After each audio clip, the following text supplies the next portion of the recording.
remembers being told as a kid, don't talk to strangers. If someone comes up to you don't know, you go and tell somebody. That's fine if you're a child, but in your adult life, it's going to kill you.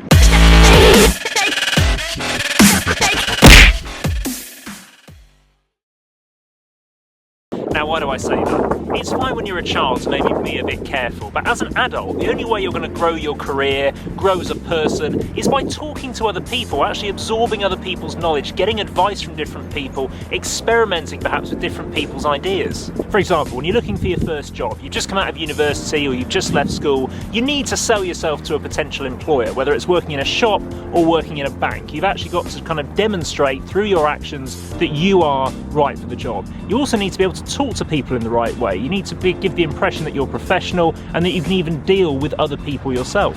For example, sometimes at work you have to deal with conflict. You have to deal with people who perhaps aren't doing their job properly, or a boss which is actually getting on your back to try and get something done, or perhaps isn't treating you the right way. How are you going to react to that? Are you going to shy away? Are you going to run from the situation? Are you going to try and confront them a bit overzealously? Or are you going to try and use the power of persuasion, some good dialogue, to resolve the problem? Using phrases like, can I talk to you about this? Have you got 5 minutes? When would be convenient to you to sit down and talk about this? This gives the other person the option to actually come to you, and also gives the impression that you're in charge of the situation. You're initiating what's about to happen next. Much better to do that than actually fly off the handle and get aggressive, or just run away and ignore the situation. Now, this can also work if you're a boss. If you use the power of persuasion to get people to do what you want to do, explain things properly, it puts the other person in a much better position, rather than if you come down on them like a ton of bricks and just completely destroy their confidence and makes them not want to actually perform the role at all. Now, how could you use this outside of work? When I take my car to a garage, I actually find that I'm very nervous in talking to the mechanic, because I know nothing about cars, and in my head I'm thinking, oh, these guys are definitely going to rip me off.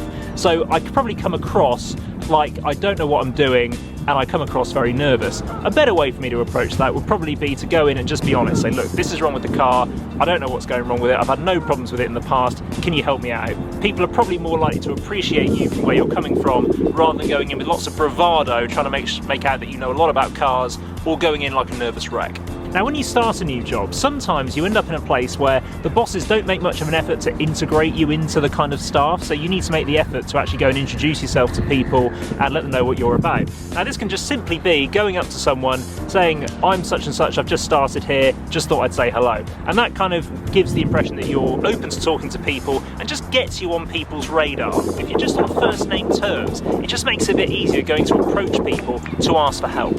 Thanks for watching, subscribe to the channel if you haven't already, and we'll see you next time. If you found this useful or helpful, then like and subscribe to the channel. You can also find us at Twitter, Facebook and Instagram.